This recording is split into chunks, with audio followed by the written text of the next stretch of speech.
The troubled action movie, directed by Andrei Konchalovsky, was released in 1989. Tango Cash was supposed to be a simple action film with a budget under $35 million.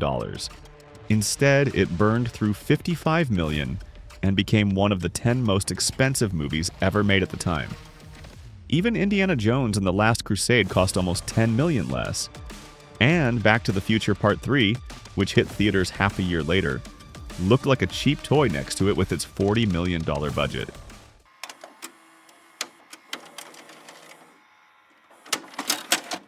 The first major problem came before filming even started. Patrick Swayze dropped out of Tango Cash. He was supposed to play Cash, but right before production, he became interested in the script for Roadhouse. Why he liked that script so much is hard to say. Maybe it was because he would have been the main star in Roadhouse, while in Tango Cash, he would have had to stand in Sylvester Stallone's shadow. In any case, the film caught a lucky break. Within a week, the studio managed to sign Kurt Russell, who at the time was almost as big a star as Swayze. Unfortunately, this was the last moment of luck the production would experience. Once filming began, the problems grew like weeds. Stallone hated the script and started changing it scene by scene. When he could no longer keep up with rewriting, he brought in Jeffrey Boehm, who had worked on the first two Lethal Weapon films. The original Lethal Weapon was supposed to be darker and more violent, and Boehm was the one who turned it into an action comedy. Stallone wanted something similar for Tango Cash. Around the same time, Stallone clashed with the film's cinematographer Barry Sonnenfeld. According to rumors, Sonnenfeld refused to take Stallone's advice on lighting and camera placement. According to Stallone, Sonnenfeld simply could not handle the job. So, Stallone fired him. Donald Thorin replaced Sonnenfeld and later worked on films like Scent of a Woman and Shaft. Meanwhile, Sonnenfeld's career exploded. By the mid-90s, he was already directing films like Get Shorty and Men in Black. In the middle of production, a conflict erupted between director Andrei Konchalovsky and producer John Peters. Things escalated until Konchalovsky was fired. Albert Magnoli took his place. Konchalovsky said he was removed because he insisted on a darker, more serious tone, which Peters hated. Peters wanted a comedy. Some rumors claim Stallone was also part of the conflict, but Konchalovsky denies this and says he and Sly got along fine. It is not surprising that many people believe Stallone had the final say. He was famous for giving constant notes to directors, often convinced he knew better because he sometimes directed his own films.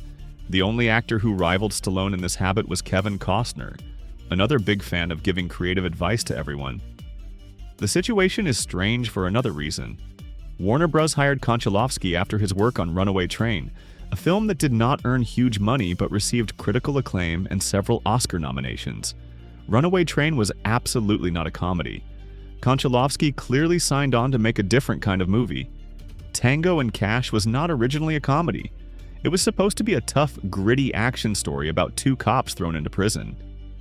The tone shifted only after filming had already begun.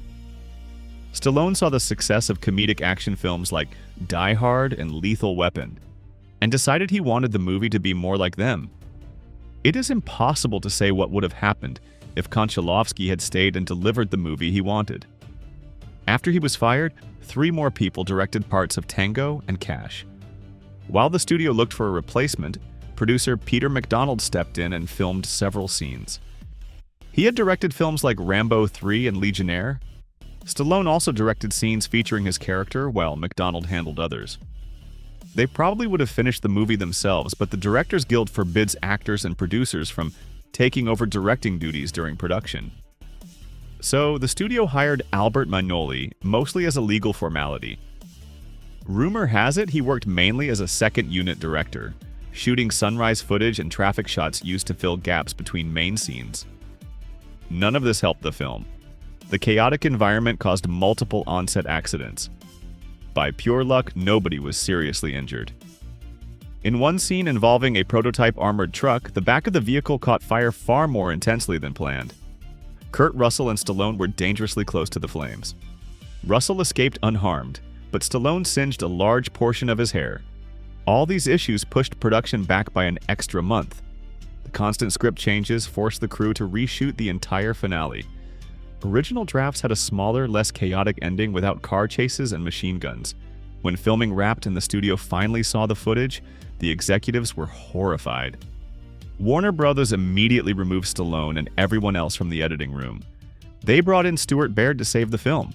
At the time, Baird was Hollywood's emergency surgeon. Later, he would direct Executive Decision and U.S. Marshals. After his first cut disappointed the studio, he called in Hubert de la Bouillerie, who had worked on The Witches of Eastwick.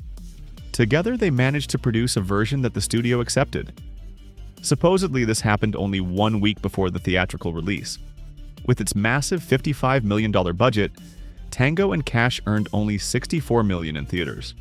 Thanks to strong VHS sales, it eventually made back some money, but at release, it was one of the biggest flops of the year. Years later, Stallone offered Kurt Russell a role in The Expendables. Russell refused, and the role went to Bruce Willis. Officially, Russell said he did not want to return to action movies, but according to rumors, he simply did not want to work with Stallone again after Tango and Cash, where Sly, using his producer authority, constantly pulled the film toward himself. Hard to deny the possibility, especially considering Russell had no issue appearing in Fast and Furious or Guardians of the Galaxy, where action was not a problem at all. That was FRAMEBACK. See you on the next Rewind.